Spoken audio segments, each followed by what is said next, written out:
What is up, gamer friends? I hope you all had a great week. Welcome back to the gaming news. We're gonna get into this again. Not a lot of news has happened so far. It's another slow week, but we do have some interesting things. So let's go over it. Xbox One has they have announced that officially their price drop to $350 is permanent, and I saw that coming. With all the 350 sales, and all, it might as well have been permanent. They had so many sales on the Xbox One for $350, so it just made sense for it to be a permanent thing. You know, it's pretty much been permanent for a while. They just didn't actually officially announce it or anything. So that is that. On top of that, though, a little bit of news after that is they also permanently now have a 1 terabyte version of the Xbox One that includes the Halo Master Chief Collection for $400. So basically you get a free extra 500 gigs and, included with the game, or either way, however you want to look at it, it's $50 for Halo and the extra hard drive space. I would definitely recommend that. I would totally recommend the 1 terabyte Xbox One if you're going to buy one. Unless, you're just not interested in Halo. But I would still recommend it. I would recommend it just for the hard drive space alone, Although, you could spend $100 and get like an external 1 terabyte drive. Either way, it's a good deal either way. The one thing I thought was weird and funny about that was they didn't announce like a Kinect version. I was like, okay, well, whatever. No biggie though. The Kinect at $100 is already just a rip-off. Now, I like my Kinect. I think it's really cool. Sort of ish. I wouldn't recommend buying it at the price that it's at. $50, sure. $50, I could say, okay, yeah. Get the Kinect, but 100, no. Unless you have the money to blow. If you have the money to blow and you really want those voice commands and the because it's a neat little feature. It's not necessary or anything, but it is pretty cool. If you have the money to blow, get the Kinect. Why not? I just if you're looking to save money and you don't have enough money to spend and you're just kind of going with your budget, don't push a Kinect. It's not necessary. You can get it later. Next bit of news, Nathan Fillion, I think I say his name right, Fillion?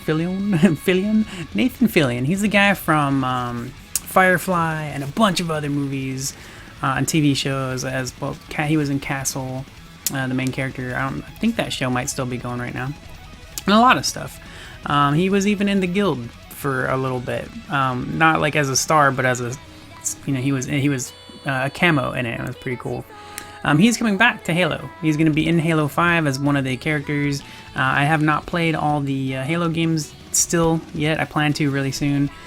He apparently was in Halo 3. I don't know if he was in the other games as well, but I know for sure he was in Halo 3, so I thought that was cool. So he's coming back for Halo 5, and I was like, yeah, because I love that guy. He's great. So that's cool. And I plan to beat the damn games soon, hopefully. I plan to, but, plans don't always happen. Next bit of news, Mirror's Edge Catalyst. The developers really want to make sure that people know that this is not a sequel, and it's not just a simple remaster either. It is and it isn't, because lately we've had all these remasters of basically just enhanced graphics on the games and then put onto the new consoles. But the new Mirror's Edge is actually like a remake. It's a remodeling. It's redoing Mirror's Edge 1 over again, and putting more into the story that they really wanted to have in the original one, which is pretty damn cool. Because the story of Mirror's Edge was cool. I liked it. I thought it was neat. I did want more out of it too. As I was playing through it, and I beat it, and I was like, damn man, that's actually a pretty cool story, and I want more. I really loved the anime cutscenes in Mirror's Edge too. It's pretty cool. We'll see what happens with the new one, Mirror's Edge Catalyst. I don't know if they're gonna still stick with anime styled cutscenes or anything, but they might. Be cool. But yeah, they just want to make sure that people know that it is not an actual sequel. It is a remake, remaster, as whatever. They're redoing part 1 again, which I think is pretty cool. Next bit of news is Oculus Rift will include an Xbox One controller with the wireless adapter with all purchases. So if you buy an Oculus Rift, you automatically get an Xbox One controller with the wireless adapter. So that's cool. Let's see, Shadow Warrior 2 will have 4-player co-op. 4-player co-op. I was like, what the hell? Have you played Shadow Warrior? Because can you imagine that game with co-op? That'd be pretty badass. It's also kind of hard to imagine because it's a really fast-paced action game, and doing co-op would definitely change a lot of the stuff for it. kind of makes me curious. I mean, like, how do you team together to get those kills? You know, you get to slice and dice, and I don't know. But I really look forward to it. I think that's super cool. So yeah, Shadow Warrior 2. And if you have not played 1, you need to play 1. I mean, my gosh, it's been on sale so many times at this point. You really need to play Shadow Warrior. It's freaking cool. The newest Shadow Warrior. Apparently, you know, there's an old version, but the newest Shadow Warrior is really freaking cool. And I need to beat the damn thing. I'm really far into it. Like, I played a lot of it. I've got like 15 to 20 hours on it. I know it's around that time. I don't know exactly, but it's a freaking cool game. Final news: YouTube gaming is a new thing that YouTube is putting out. It's not out yet, but they're working on what they're bringing to us is something called YouTube gaming.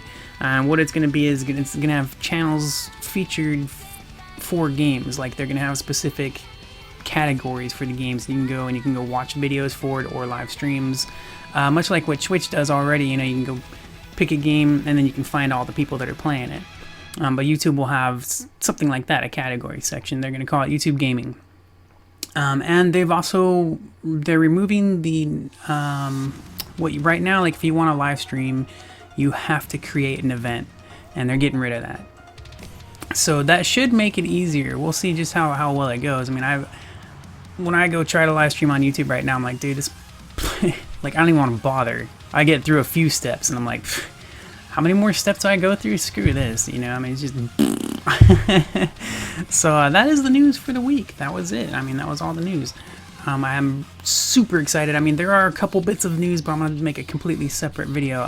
What just happened today was the Bethesda conference for E3. Bethesda conference, apparently their first one at E3. So, and it went so good. I am so super excited. I can't believe how excited I am. So I'm going to make a separate video for that. So let me know what you think. The gaming news, whatever, leave a like, a comment, and all that kind of stuff. And thanks for joining me, guys, and I will see you next week. Or daily. Depends how often we see each other. But have a great one. Bye.